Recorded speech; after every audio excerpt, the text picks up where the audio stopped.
Hello friends, आज जो मैंने टॉपिक लिया है वो क्वाड्रेटिक इक्वेशन का बहुत ही इम्पोर्टेंट टॉपिक है। पहली बात तो चैप्टर क्या है, क्वाड्रेटिक इक्वेशन। इसका एक हमने टॉपिक लिया है जिसका नाम है nature of the roots of quadratic equation. क्या है?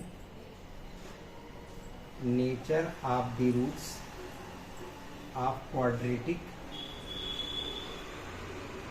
इक्वेशन बहुत ही इम्पोर्टेंट है और एग्जाम में बहुत आता है इसके। जैसे सपोज करिए कि हमारे पास एक क्वाड्रेटिक इक्वेशन दिया है इज इक्वल टू 0।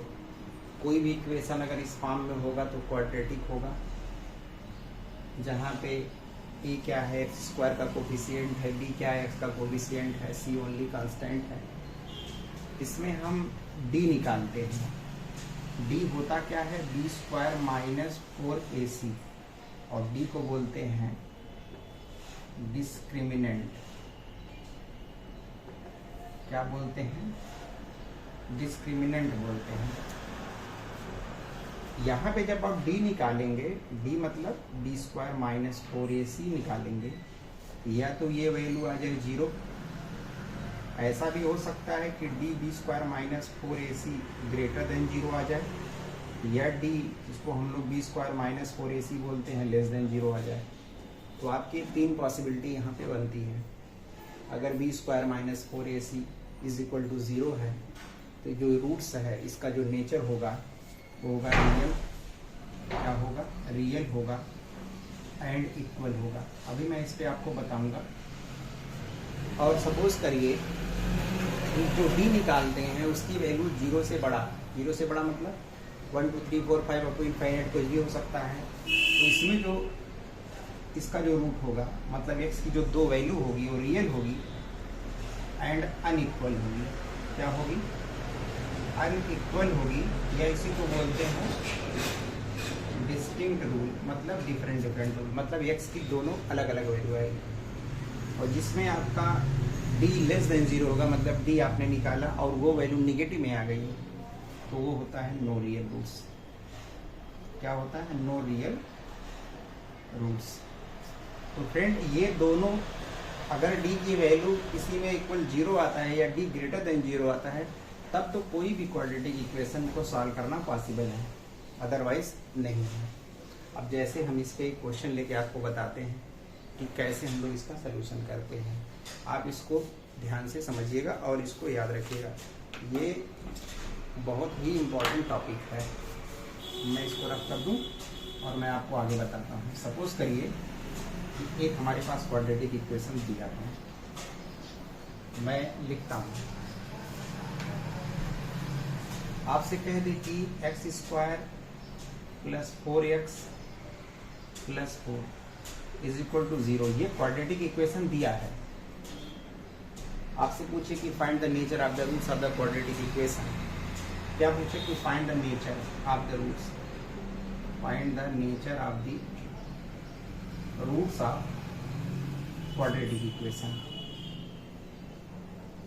ऐसा पूछता है। तो आप क्या करेंगे? मैंने अभी बताया कि सबसे पहले डी निकालते हैं, जो होता क्या है, B square minus 4ac। B का मतलब हुआ कि कोफिशिएंट ऑफ एक्स, तो this is 4 of whole square minus 4। A means क्या हुआ, एक्स स्क्वायर का कोफिशिएंट जो कि 1 है। सी आपका 4 है, ये आ गया 16 और ये भी आ गया 16। डी क्या आ गया? 0। इसका मतलब ये हुआ कि अगर आप इसका सोल्यूशन करेंगे तो इसके जो रूट्स होंगे, मतलब एक्स की जो वैल्यू होगी वो रियल होगी एंड क्या होगा? इक्वल होगा। आइए चेक करते हैं ऐसा है। तो उसके लिए हम लोग इसको सॉल्व करते हैं। इसको सॉल्व करने के बहुत सारे मेथड्स हैं, 3 मेथड हैं। पहला है फैक्टराइजेशन मेथड, दूसरा है बाई फार्मूला, तीसरा कंप्लीटिंग स्क्वायर मेथड। तो आइए हम इसको फैक्टराइजेशन मेथड से करते हैं। ये रहा। आपको पता है इसमें सिंपली मिडिल स्प्लिटिंग टर्म्स लगाते हैं। 4 का ऐसा पेयर फॉर्म करिए, या आप ऐड कर दीजिए तो 4 आ जाए, मल्टीप्लाई कर दीजिए तो 4 आ जाए। तो इसमें आप इसको सॉल्व करेंगे तो क्या लिखेंगे यहाँ पे? 2 + 2, ये x रहा, plus 4 = 0। X square 2x plus 4 = 0 what will be common here? X will be common here, then x plus 2 here common, x plus 2 in other bracket, now in one bracket x plus 2 and second x plus 2 equals to 0. आप इसको 0 की equal करेंगे अगर, तो यहाँ से x equals to आएगा -2, आप इसको 0 की इक्वल करते हैं, आपको पता है यहाँ भी आएगा कितना -2। आपने क्या देखा, दोनों वैल्यू क्या आई, सेम आई। मैंने क्या कहा, जिसमें t इक्वल्स टू 0 मिलेगा उसमें जो x की जो दो वैल्यू होती है वो आपस में क्या होती है फ्रेंड्स, इक्वल होती है। चलिए हम दूसरा सॉल्व करते हैं।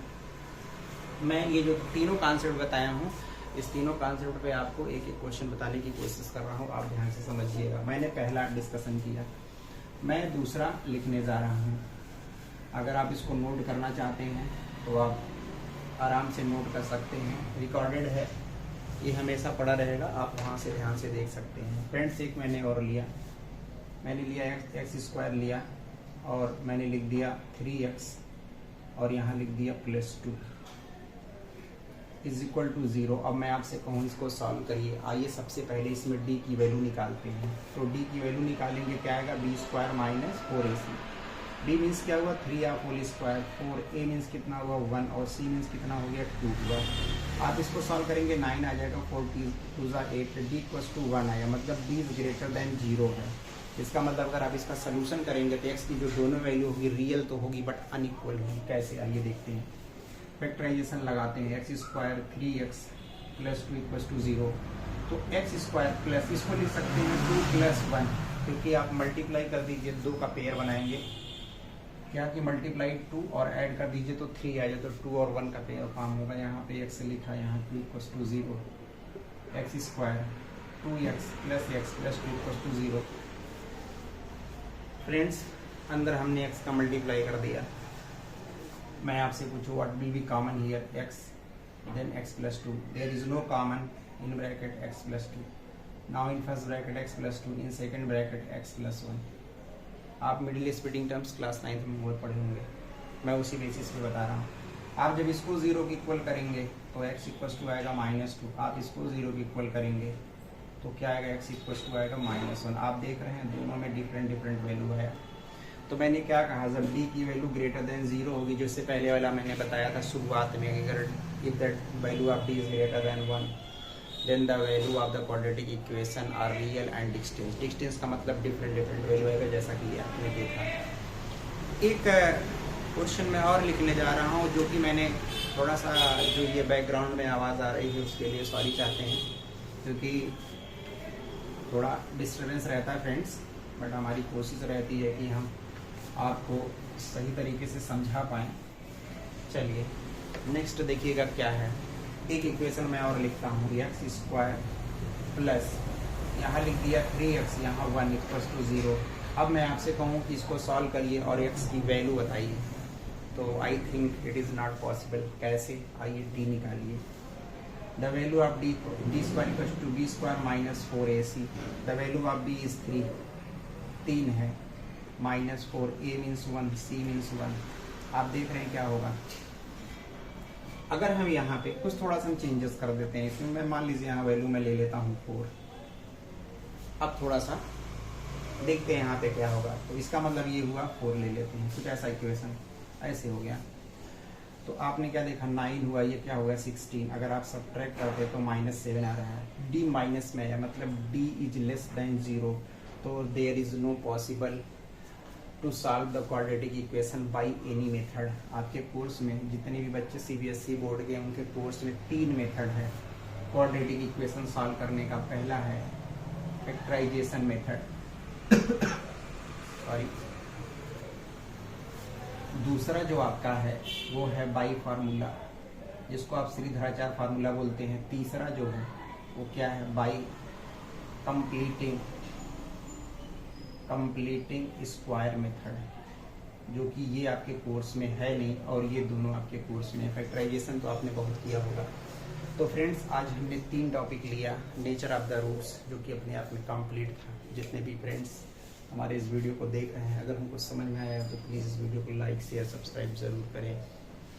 और भी कुछ अगर अगर आपको और कुछ पढ़ना है, कोई और चैप्टर पढ़ना है, तो आप प्लीज़ आप जाकर हमारे YouTube चैनल में प्लेलिस्ट में देखें, तो वहाँ पे आपको बहुत सारे चैप्टर का सलूशन आपको मिलेगा। मैंने कुछ शॉर्ट ट्रिक्स भी बनाया, उसमें मेरे बहुत सारे टाइप्स के वीडियोज़ हैं जिसको आप देख सकते हैं फ्रेंड्स। तो ये था आज का कुछ basic concept which are related to the quadratic equation. Next video में मैं आपको एक दूसरे टॉपिक के साथ मिलूँगा।